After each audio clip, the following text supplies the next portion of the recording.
பார்கவி, உன் தோழிகளின் ஆசையை நிறைவேற்ற மாட்டாயா? அவ்வாறு இல்லையெனில் உன்னுடைய அந்த நாட்டியக்காரனை தேடி கண்டுபிடித்து அழைத்து வரவா? அதற்கெல்லாம் அவசியமில்லை. எனக்கு நாட்டியம் தெரியும். அவன் என்ன கற்றுக் கொடுப்பது? பாருங்கள்.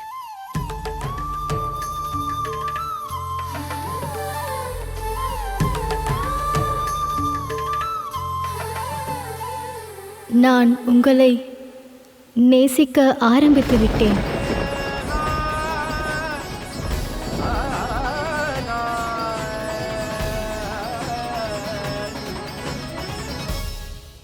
பாருங்கள்.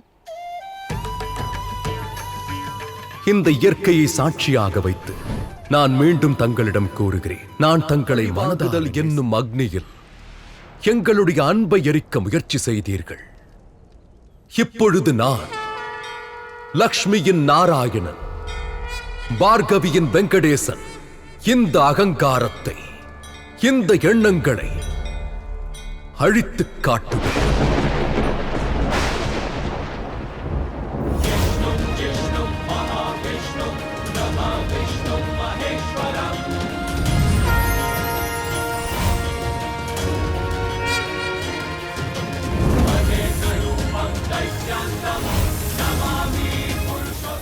செல், உன் காரியத்தை சரியாக முடித்துவிடு. சொன்னால் புரியாதா? முகூர்த்தம் போய்விடும், விரைவில் வா.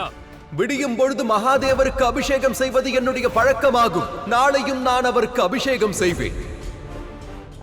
அந்த அபிஷேகத்தை செய்த பிறகு பர்வதத்தின் உச்சிக்கு சென்று நான் குதித்து விடுவேன். என் அன்பின் ஆதாரத்தை தங்களுக்கு தருவேன்.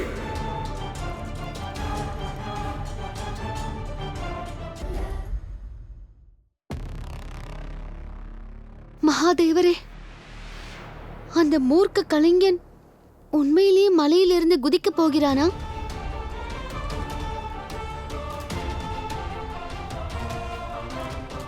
அன்பை பற்றி பேசுவது சுலபம்தான், ஆனால் அன்பை நிறைவேற்றுவது மிகவும் கடினம். இங்கிருக்கும் மிகப்பெரிய பர்வதத்தின் உச்சிக்கு நீ செல்ல வேண்டும். உண்மையை சொல்லிவிடு வெங்கடேஷா. யார் நீ? ஒருவேளை நாராயணர் உண்மையை சொல்லாமல் இருந்தால்தான் நல்லது. அவ்வாறு நடந்துவிட்டால் எல்லாம் தலைகீழாக மாறிவிடும். உன்னுடைய நிஜத்தை சொல். பிரம்மதேவர் இதை செய்ய மாட்டார். அதோடு சிவன் சக்தியின் அடையாளம். இப்போது மீதம் இருப்பது நாராயணன், நாராயணன், நாராயணன்.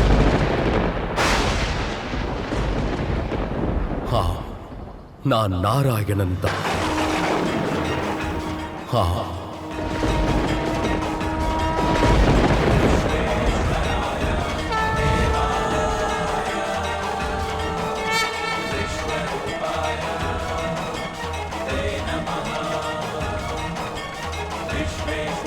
அதோடு பார்கவியை மீண்டும் அழைக்க முயற்சிக்காதே.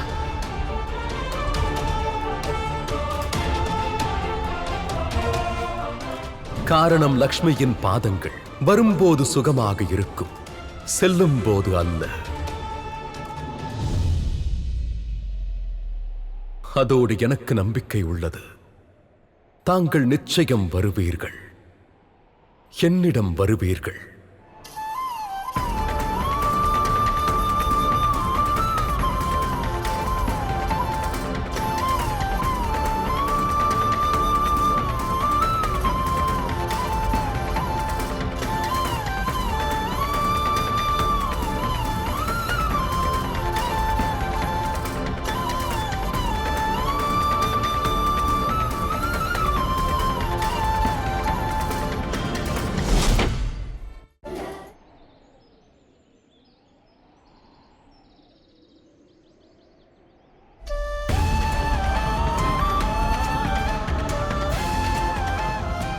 தங்களுக்காக அனைத்து சங்கடம். நாராயணர் குடும்பத்தை அமைதியாக நடத்த சொல்லித் தருகிறார். பொய், பொய், பொய். இது அனைத்தும் பொய்.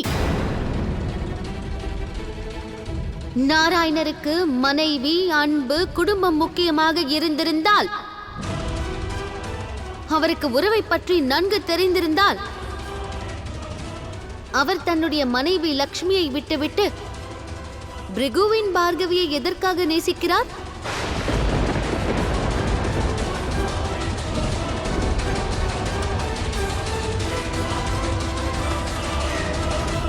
கூறுங்கள், அனைவரும் கூறலாம். தேவி லக்ஷ்மி மீது அளவு கடந்த அன்பு வைத்திருக்கிறாரா? அப்படி இருக்க என்னை விவாகம் செய்து கொள்ள ஏன் ஆசைப்படுகிறார்?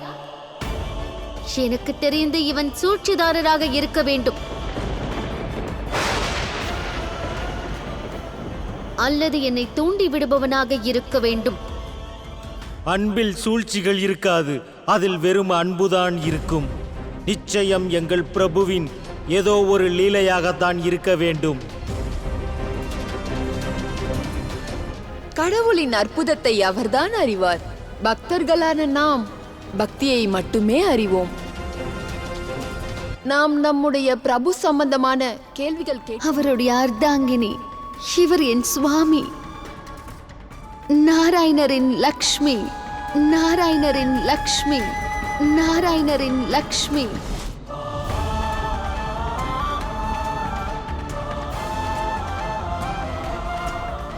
நாராயணர் கொடுத்த கயிறால் நீ அவரையே கட்டி போட்டு விட்டாய். சரி, நீங்கள் லக்ஷ்மி என்றால், இவர் நாராயணர் என்றால், இவர் கொடுத்த கையிரல் இவர் ஏன் பிடிபட வேண்டும்?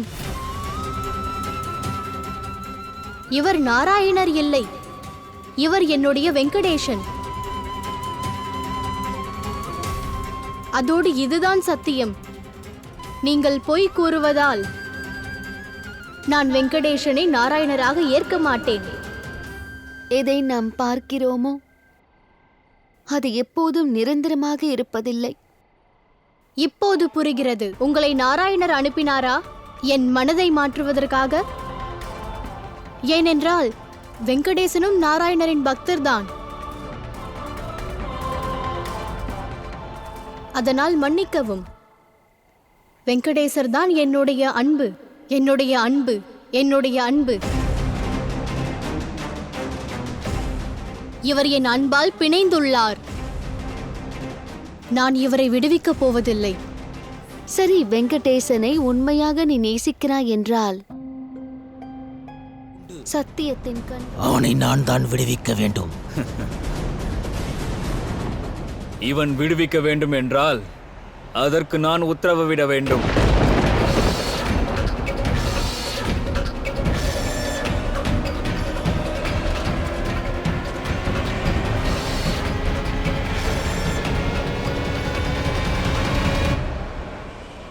இப்பொழுது பார்கவி செய்த குற்றத்திற்கான தண்டனை லக்ஷ்மி அனுபவிப்பார். பிரம்மதேவர் இந்த வரத்தினை அளித்திருக்கிறார் என்ற காரணத்தினால் தேவி லக்ஷ்மி சூறாவளி பிடியில் இருந்து வெளிவராமல் இருக்கிறார்கள். இது திருமண மாலை இல்லை, என்னுடைய வெற்றி, அதோடு லக்ஷ்மி நாராயணனின் தோல்விக்கான மாலை இது. காரணம், இதற்கு பிறகு நாராயணனோட லக்ஷ்மி இல்லை, ராஜகுமார் வாசுவின் பெயர் தான் இணைந்துவிடும்.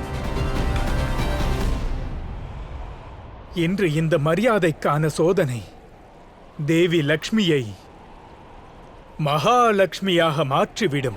கனவுக்கும் உண்மைக்கும் இடைவெளி இருக்கிறது வாசு. லக்ஷ்மி நாராயணருக்கு சொந்தமாக இருந்தால் சொந்தமாக இருப்பாள், என்றென்றும் நாராயணருக்கு சொந்தமாக இருக்க போகிறாள். ஒரு நொடியில் உன் பிரம்மை கலைய போகிறது. காரணம், நிரந்தரமாக லக்ஷ்மி வாசுவிற்கு சொந்தமாகி விடுவாள்.